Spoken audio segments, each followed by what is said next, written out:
کې د حملې نه مخکې پر افغانستان باندې امریکایان راغلل، د مولا محمد عمر مجاهد سره ولیدل او پس له هغې نه د احمد شاه مسعود سره ولیدل او دواړو ته ځینې داسې دغه مخکې کړل چې تاسو دغه شیان درکوو، تاسو نظام به تاسو. دوستانو د بلال فاطمی صاحب دا خبر له تاسو سره شریکه کوم. دا ویډیو ډیر په زړه پورې معلومات پکې پراته دي، د سوریې، د لبنان، د حلب او د فلسطین، د اسرائیل او د امریکا او په شمول د پاکستان او د افغانستان پر ډیرو خوندورو موضوعاتو باندې غږېدلی او را روان وخت کې به څه پیښیږي او د ټرمپ له حلب اخیستلو نه بعد به څه پیښیږي. نو راځئ تر هر څه له مخه دا ویډیو وګورو. څنګه چې تاسو معلومه ده او پرون هم ما د خپل په برنامه کې ویلي چې داسې اقدامات او پلانونه دفعه نشي کېدلی، یعنی داسې یو لوی ښار لکه د حلب غوندې ښار چې تیر لوی قوي جنگونو کې په حساب سقوط نه وکړي، څنګه کولی شي په 40 ساعتو کې سقوط وکړي؟ نو د دې لپاره پلانګذاري کم از کم 6 میاشتې کال نه مخکې صورت نیولې ده. تجهیزات ورته شوي دي، افراد ورته برابر شوي دي او دا تجهیزات او برابرۍ خپله نه کېږي تر څو چې دې لپاره شانه کسان نه وسي، پیسه ورنه کړي او دا تجهیز نشي او وخت و زمان ورته تعیین نشي. نو د دې په رڼا کې دا ویلی شو چې د اسرائیلو مصالحه په لبنان کې او الته قرارداد امضا کول او پس له هغې نه دا اعلان کول چې زمونږ جنگ د لبنان سره دومره دغه نه و او د خاتمه زمونږ په ګټه وه، ځکه چې زمونږ لوی جنگ لرو، هغه جنگ د ایران مقابل کې ده او ایران باید مونږ کنټرول کړو، که غیر د هغه نه د ایران کنټرول نشي نو دا به سیمې ته مونږ ته ټولو ته به خطر وي. نو د ایران کنټرول خو تاسو معلومه ده، ځکه چې د په سوریه کې د ایران د حزب الله او سپاه پاسدارانو مراکز دي، الته اډي دي او د الته د سوریې په نظام په دفاع کې موجود دي او په عین حال کې د روسي اډه نظامی اډه الته ده او میدان هوایی او د تیاری او جنگي اسلحه او وسایل موجود دي. نو دا جنگ د دفتن نه دی شوی، بلکې دا د یو پلان لاندې شوی دی او دا پلان داسې و چې لبنان سره به موضوع دغه کوي، هغې جنگ نه به ځان فارغوي، ځکه چې زیدی په نظر سره حزب الله او حماس الته کافي ځپلي دي او هغې کې دغه توانایي اوس نه ده پاتې چې عکس العمل ښکاره کړي. دلته خپل انرژي مصرفول به دغه دی، نو هغې هلته متوقف کړه او راغلل دلته په سوریه کې او ډېر یو لوی اقدام ته دوی لاس واچو او په ده کې ښکاره ویل کېږي چې د درې مملکتو سره هم نظري او پشتواني ده چې هغه امریکا، اسرائیل او ترکیه ده او د درې واړو استخباراتو سره دغه پلانګذاري په شریکه کړې ده او دا سره دي چې دغه دا خبره ردوي. امریکا غوي چې دغه عملیاتو نه مونږ به خبره او مونږ ته د دې دغه کې مونږ نه یو او دغه عملیات زموږ په اشاره نه دي شوي، خو دا ممکنه نه ده چې په سیمه کې داسې یو اقدام کېږي، عمل کېږي او امریکا او CIA دغه نه خبره ونه وسي او دا کار فرضاً په سر بخوده ممکنه نه ده. که چېرته ترکیه هم کړی وي په خپله نو هم د امریکې سره به دا راز شریک او که اسرائیل هم کړی دا راز به د امریکې سره شریک، فلحاظ امریکا په دې کې دخیله ده او په دې دا کې او دا خبره تایید د فلسطیني هغه ژورنالیست چې په لندن کې بیس دی او معروف فلسطیني ژورنالیست اتوان دا خبره کړې ده. اتوان دا خبره بالکل تایید کړله چې دغه پروژې شاته دغه درې مملکتونه دي او دې پلان دا دی چې ایران هم باید دلته ووهل شي، روسیه هم باید دلته ووهل شي تر څو د یوکراین قضیه هم دوی نه هیره شي او پاتې شي او په عین حال کې ترکیه وشي کولی چې شمالي سیمې چې کله د سوریې د نظام د کنټرول نه ووځي دا خاورې خپل په کنټرول کې واخلي او د کنټرول نه پس دلته کردان به کاملا په سمت شمال د سوریه کې د منځه ویسي او دغه حرکت د کردانو چې د خپل د کردان د ازادۍ لپاره دی دا بالکل مسمار کې او د منځه ویسي. نو دا ترکیه د دغه تصمیم لپاره غلي اسرائیل پروګرام دا دی چې دلته د ایران اډې دا منهدمه کې دغه سقوط کې سوریه او کله چې نظام د بشار الاسد ختم شي ویل کېږي چې دا خبره ده چې دوی به د ګولان هایټس چې دي یعنی جولان هایټس چې ورته ویل کېږي دا د امریکې پلان دا دی چې دا به د اسرائیل د خاورې حصه وګرځي او رسما به اعلان وکړي چې دا اسرائیل دی او دا د اسرائیل خاوره ده، دا پس له د سوریې خاوره نه ده او پس له هغې نه چې کله سوریه سقوط وکړي نو د ارتباط به د لبنان سره ختم شي، نو پس له هغې نه به اسرائیل بیرته مخ واړي په طرف د لبنان او کاملا د لبنان حکومت به سقوط ورکړي او لبنان به هم په دې په خیال سره دی په تصور سره سقوط نه پس به په حساب د اسرائیلو تر ولکې لاندې راشي او هغه خوره به هم دوی اشغال دومره حسانه دا دوی په تصور باندې یو خوب دی چې دوی ګوري ویل کېږي چې دغه پروګرام د نمخ کې چې دی حمله وکړي معلومات شریک کړي لکه څنګه چې زه باز وخت تاسو دغه جریان وایم چې د امریکای د حملې نمخ کې پر افغانستان باندې امریکایان راغلل د مولا محمد عمر مجاهد سره ولیدل او پس لاغې نه د احمد شاه مسعود سره ولیدل او دواړو ته ځینې دسه دغه مخ کې کړل چې تاسو دغه شان درکو تاسو نظام به تاسو په رسمیت پیژنو د ترهګری لیست نه به وځي او دا دغه پیشنهادات وکړل خو تاسو موږ ته په افغانستان کې ځای راکړئ او یا واخان کې فرضاً چې موږ نظامی اړیکې ولرو خو کله چې د هغې د خوا نه دا رد شوله هم مسعود ووژل شو هم ملا عمر او افغانستان اشغال شو عین جریان دلته دوباره صورت نیولی دی تاسو معلومه ده څو موده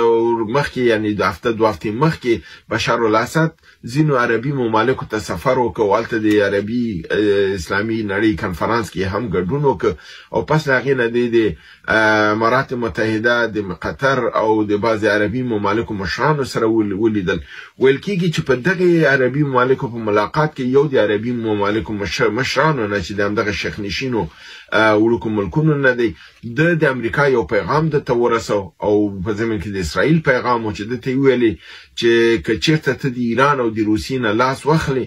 او دا تا ته کومک نه کوي تا به ژوند محفوظ شي ستا کورنۍ به محفوظه شي ته به حکومت به د ستا دوام پیدا کړي موږ به ستا حکومت په رسمیت وپېژنو د ګولان هایټس په متعلق به هم تا سره لږ څه په حساب د نرمۍ نه کار واخلو چې هغې مسله کې هم درته وکړو او د سوریې د بېرته ژوندي کېدلو په خپو ودرېدلو او د ترقي او د ابادۍ لاره کې به هم مرسته وکړو خو تاسو د هغې د صف نه ووځئ څرنګه چې تاسو معلومه ده امریکایان چې کله په یو چا بل رقم زور ونه رسیږي یا اسرائیل نو دا رقم دامونه ورته جوړوي لکه صدام سره هم داسې وکړل چې د هغې نظام ته دننه ننوتل جنرالان او نظام ورته دا که بیا یې سقوط ورته ورکړه او د منځه یې ویوړل خپل خلک معذرت غواړم عین لوبه دوی په لیبیا کې د معمر قذافي سره وکړه نو دوی غوښتل چې بشار الاسد په دې دام کې معذرت غواړم د بشار الاسد په دې دام کې واچي او کله چې دا خبره ومني او د امریکایان د روسانو او د ایرانیانو نه لري شي او امریکایانو د خلک په نظام کې نه نوځي نو په ډېر په اسانه باندې بشار الاسد ووژني او نظام خپل لاس کې ونیسي دا شی بشار الاسد درک او هغه دا پلان ونه منه او د هر سنداته د ګولان د مسلې نه مرتد تیر شو چې په دې باندې خبرې نه کوم او په هیڅ صورت سره موږ د ایران او د روسیې نه تیریږو دا زموږ د ستراتیژیک امنیتي ژوند مسله ده فلهذا موږ دا پیشنهاد نشو منلی نو د هغې نه پس دا عملیات د دوی په مقابل کې شروع شول او د حلب ښار ونیول شو دغه مجاهدین چې دوی ورته مجاهدین وایي او معلومه نه ده ځکه چې څوک اسرائیل یا امریکا ته کار کوي خو هغه ته مجاهد نشو ویلی زموږ مجاهد ته امریکایان ترورستان وایي د دوی مجاهدینو ته به دې غاړه ایران او روسیه او دوی ترورستان وایي خو خبره دا ده چې په هر حالت کې که دغه جهاد پر علیه د اسرائیل کې د اسرائیل د خوا نه بر علیه د سوریې کېږي نو دا خو بیا جهاد نشو او په عین حال کې که فرضاً دغه مجاهدین دونه قوي چې حلب او ادلیب دا نیسي دوی په دغه یو کال یو نیم کال کې چې د په منسیمه کې جنگ روان دی مسلمانان تباه شول فلسطین تباه شو په لبنان باندې حمله وشوه دغه مجاهدینو ولې په ګولان هایټس حمله ونه کړله چې دا د سوریې خاوره درازه اول دا خاوره ازاده کړو بیا به موږ د بشار الاسد سره ګورو ولې دوی دغه قوت چې دوی درلوده ولې دوی په دفاع د فلسطین د حماس او د دوی لاندې نړل نو دلته ښکاره معلومه ده چې ګوره که دا د جهاد خو بیا دا نه پیژني چې دا جهاد کوم ځای کې دی او چا د هر ځای کې د اسلام او د قرآن دغه ته خطري هلته به مجاهد ځي په غزه کې اسلام او د مسلمانانو ژوند په خطر کې و اما دوی لا نه په لبنان کې همدارنګي او په ګولان هایټس ګوري د سوریې خاوره د اسرائیل لاس کې ده کته وای چې زه سوریې آزادوم خو هغه خاوره آزاده کا فلهذا دلته د جهاد خبره نه ده بلکې دلته د غربي نړۍ خاص اهداف دي چې هغه پیاده کیږي او د دې لپاره په دې باندې کار کیږي او د دارنګ حل ونیو او د حل بخار دغه کو د الدیب خاطر روان شول او ولکیږي نن چې دوی د هومس خار چې 30 کیلومتري د دمشق کې دی او کدا سقوط کی نو دا په معنا به دی وي چې دمشق به هم سقوط کی او د اسرائیل او د امریکای دا پلان به کامیاب شي په ضمن کې دا خبر هم راغی چې د حزب التحریر یا حیات التحریر مشر چې ابو محمد جولانی نومیږي دا ځوان چې د یو پروفیسور زوی دی چې د اقتصاد پانتون د دمشق کې د اقتصاد پروفیسور او یو متمول سړی او سرمایدار او د بشار الاسد د نزدې خلکو نه او بشار الاسد د په ماغه وختونو کې ولېګ یعنی د او یوم د لسیزه کې د ولېګ عربستان سعودي ته چې د پټرول د ساحه کې تحقیقاتو کې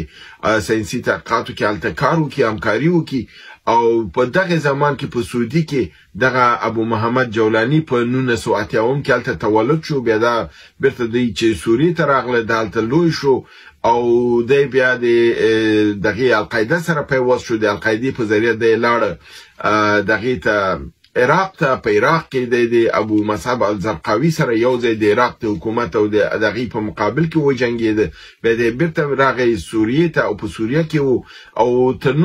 2014 پورې د القاعده د دغه سره شریکو اما د پس لاغینه په نامه د حزب التحریر د خپل حرکت په مقابل بشار الاسد کې شروع او د سیاسي او د استخبارات د اسرائیل د همکاري په ذریعہ د الته ډیر زیات قوت پیدا ک او بل اخره پرون د روسیې د بمبارد په نتیجه کې د ووجل شو نو خبره ده چې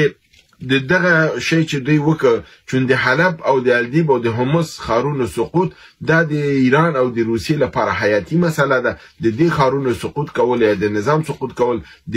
ایران د وجود ته خطر دی د روسیې وجود ته خطر دی د مدیترانې سیمه نه د دې کاملا ورکیدل دي ځکه چې الته فعلا کله امریکای کشتۍ ولاړه ده خو څنګه د روسیې کشتۍ ولاړه ده کچېرته د اسرائیل سوریه ته وو چې سوریه سقوط وکړي د امریکای او دغه لاسه او جولان هم لاړه د اسرائیل د خوري سو ګرځیدله او کله سوریه سقوط وکړي اسرائیل لاشي په لبنان حمله وکړي او لبنان هم سقوط وکړي خدا منطقه خو سیمه ټوله لاړه د اسرائیل او د امریکای لاسه پریوت د دل لپاره ایران او امریکای ویلي چې دا زموږ د ژوند او د مرګ مسله ده دلته په هر قیمت دفاع کیږي او د دل لپاره د دغه ډلو چې د جهاد نامل تلاندې په حلب او الدیب او هومس کې عملیات شروع کړي په دې باندې شدید بمباردمان شوی دی د اکثره ډېر کسان دغه وجل شوی دي او حتی دغه کمزې کې چې ابو محمد جولانی د بمبارد په نتیجه کې وجل کیږي په دغه صحنه کې ویل کیږي چې د ترکیې د استخباراتو کسان هم د منطقه کې ولاړو او د یوکرين د استخباراتو کسان هم دلته موجودو او هغه هم په دغه وجل شوی دي فلهذا دا جنگ ډېر پراخه بین‌المللي دغه لري او څنګه چې موږ په خوا ویلي چې زما خپل نظر دا چې نړیوال جنگ نه کیږي خو د جنگ لمن په سیمه کې پراخه کیږي او دا پلان ګورې دی په ذهن کې دا جنگ د ایران او د روسیې په مقابل کې دلته راکاږي تر څو د دلته داخل کې د یوکرين قضیه نه هېره کی او په عین حال کې اسرائیل د دلته لوبه دغه کی تر څو د لبنان او د فلسطین مسله الته سړی شي نو په دې دغه سره دغه جنگ د دوی لپاره حیاتي دی او د لپاره روسانو او ایرانیانو خپل نوې تازه دمې ډلې او فاطمیون الته دغه کړي دي هوایي عملیات په دې شروع شوي دي د خار د نیول خورته اسانه او خو د خار ساتل په دې سخت دي چې ځکه د لا کنټرول نو اثر کړی د روسانو بمبارد شروع شوی دی او ډیر شدید بمبارد دغه کړی دی او دی ویلي دي چې کچته د خار په مسمارېدلو په قیمت هم وسی خو دا زیره بدوی د ډلې پاکي په دغه دوران کې د کوم د سولې قرارداد د لبنان سره شوی او اسرائیل په امدغه دوران کې چې دغه د سولې قرارداد د 2 میاشتو لپاره شوی تر اوسه پورې 2 ځلې د هوایي او د ډرون په ذریعہ باندې په لبنان باندې حمله کړې دي او بمبارد کړې دي په حساب سره دغه نقض شوی دی دغه تعهد او ویل کېږي چې کېدای شي دغه معاهده مخې ته لاړ نشي او د لبنان نه په صورت دی چې په جنگ په سوریه کې تجدید شي نو دی به د شاده خوانه په اسرائیل باندې حمله کوي حزب الله او دا معاهده چې دی دا به ماتیږي او په عین حال کې تاسو ته معلومه ده چې یمن هم نن یو میزایل چې هغه هایپرسونیک میزایل یعنی د غټو میزایلونو په اسرائیل باندې وار کړی دی او د هغې د دیوار اهنین هغه ونشو مخه نیولې او په کوم ځای چې هدف هغې باندې ثابت کړی دی او یمن دا دغه کړی دی چې دارنګې ګواښونه به نور هم تیزوي تر څو چې اسرائیل چې په سوریه کې دی چې دی هلته هم د په حساب تضعیف شي نو دلته دا دغه دی چې کېدای شي د آتش بس چې د لبنان سره دا مات شي او حزب الله یو ځل بیا بیرته په دې جنګ کې راننوځي لپاره دی چې د دې د عملیات په منطقه کې دا نشي تشدید نشي نو دا مسله فعلا ډیره جدي دغه ده او په سیمه باندې د اغیزه ډیره زیاته ده او تاسو ته معلومه ده چې د په دغه سیمه کې د ایران وتل د روسي وتل د ټول توازن د منطقوي د منځه وړي او دلته د امریکا او د دې لاس بری کیږي او د دنه پس دا هم بیا ممکنه ده چې دوباره په عراق باندې حمله وکړي او د عراق حکومت د سقوط موضوع هم شي او ایران محاصره شي د دغه خونه او اسرائیل ان که چېرته د عراق هم سقوط کوي سوریه هم سقوط کوي او لبنان هم نو د اسرائیل قواوې په دې سرحدونو پورې رارسیږي چې راورسېدل ایران ته دوی مستقیما نږدې کیږي په هغه صورت کې بیا د اسرائیل عملیات په عراق باندې اسانه نه دي د همدې لپاره ویل کېږي چې ممکنه ده ایران چې کوم تعهد کړی و چې دا به دوباره د اسرائیل دغه حملې ځواب نه ورکوي په نامه د خندق سي چې د کوم عملیات د دوی دغه دی مطلوب دی هغه به دوی کېدای شي چې په اسرائیل باندې وکړي تر څو د اسرائیل کوم عملیات چې په سوریه کې په ایران او د روسي مقابل کې د تضعیف شي نو د دې امکانات اوس ډیر زیات روښانه شوي دي چې ایران کېدای شي هغه خپل دریمه حمله چې په اسرائیل باندې ده هغه هر زمان وکړي او دا ځلې به د میزایلونو او د راکټونو تعداد به د مخکې نه نهایت زیاتې کېدای شي ویل کېږي تر 1000 میزایلو پورې کېدای شي دا ځلې ایران په دا کې او په دې کې د روسي همکاري د حزب الله سره د یمنیانو سره د ایران سره د اسلحوي لحاظ نه ځکه چې امریکایان د روسانو مقابل کې د میزایلونو د اجازه هغه ته ورکړي دلته د روسان بخپل بدل بیرته اخلي او دوی به د اسلحه دوی ته ورکړي نو دا هغه تازه ترین اخرین دوستانو دی فاطمی صاحب دا خبره تاسو وکړه یقینا ډیره پزل پوری خوندوري خبر یو کې او ډیر ښه معلومات یې له تاسو سره او لمغ سره شریک کړو موږ په سیاست کې دومره تجربه نه لرو مثلا شدا چې نړیوال بیا خاص کر نړیوال سیاست کې خو دومره تجربه لرو دا به درته وایو چې امریکا چې کله له یو ملک سره ټکر وایي او لغه سره مقابله کوي دای کوشش کوي چې دا مقابله داسې په داسې صورت کې وي چې خپل ځان هم نه کې بدنامه او بل کسر مخته کې بل هیواد ورمخته کې هغه په ملک کې مثلا له سره په شر په جګړه باندې اخته کې تر څو پورې دی هغه اقتصاد هم کمزوري کې دی هغه نظامی قدرت هم کمزوري کې او خپل سوپر پاور دی برقرار وساتي امریکا اوس هم کوشش کوي چې خپل سوپر پاور برقرار وساتي امریکا دا نه غواړي او نه دا مني چې زما هیواد یا زدي مثلا له سوپر پاور څخه ولاندې درجه ته راسم ګوري امریکا پر ایران باندې څومره طاقت وازموي دی اقتصاد لاري یا مثلا د سنور اقتصادي د سنور بندیزونه پر ایران باندې وکړل رفي څومره کمزوري ډیر طاقت ډیر ارڅي ور باندې وازمویل خو کومه نتیجه نه کور خو اوس دا کوشش کوي چې هغه کم سي اسرائیل دا هغه اوس له ایران سره په جګړه باندې اخته کی او د آیات ساتي هیڅ شی دومره نقصان و ملک و هیواد ته نه رسوي لکه جګړه چې لکم ملک په کم هیواد کې شروع کړل سول بیا دغه هیواد اقتصاد هم کمزوري کیږي امنیت خو د کمزوري نظامی لحاظ هم کمزوري کیږي هر څه ختميږي تاسو وګورئ افغانستان 40 کال جګړه وکړه کچيري 40 کال په افغانستان کې جنگ نه وي افغانستان به اوس ګل ګلزار وي د افغانستان به اوس هر څه برابر وي نظامی لاري دي اقتصاد لاري یا امنیت لاري خو په الحال ډیر خوندور ده خدای نور لاري سي دا هم د افغانستان ډیر لوړ وي د نړۍ په هغه ملکونو په فهرست کې به شامل وي چې هغه ډیر پر مختلفي باندې دي ځکه چې جګړې د حالت تر رسولای ده نو امریکا کوشش کوي هر هغه هیواد سودي پوسی سدا مختځي او دا ستاتر کنټرول وتلای ده سبا ستا خبر نه مني سبا ستا فشار نه مني سبا ستا امر نه مني هغه ته غاړه نګدي نو راسه پر دې باندې د اقتصاد فشار واچوه چې هر څه پر اچوي مثلا هغه کومه نتیجه نه کړي بیا د کوشش کوي چې د جنگ له لارې یو داسې هیواد ورمخته کړي او هغه ته ووایي روپۍ زه درکوم اسلحه زه درکوم تر شا ټول زه ولاړ یم خو صرف او صرف ته له دې هیواد سره جګړه کوه او دی د روپو له لارې مثلا د بل هیواد چې هغه ته روپۍ طاقت اسلحه هر څه ورکوي د هغه په واسطه باندې دی د بل هیواد کمزوری کوي نو امریکا نه غواړي چې بل هیواد د تر ده مخکې سي د مسلمانانو هیوادونو خو بیخي نه غواړي ګورې له چین سره هم امریکا ډاګر وهي پرېږدي یې نه سي مخته یې پرېږدي او تر ده مثلا بالا سي چین به په یو څه وخت کې مثلا اوس یعنې که زه درته وایم چې دوهم سوپر پاور ده په داسې وخت کې که دغه رقم برقراره او پر مخ باندې روان و دا به د نړۍ سوپر پاور ملک جوړیږي او دغه رقم وروسته نو امریکا له دې دواړو سره ټغر وهي کوشش کوي چې په یو کیسه باندې په یو چم باندې په یو جال کې راګیر کړي او دی خپل سوپر پاور برقراره وساتي او هغه لاندې درجې ته راوغورځوي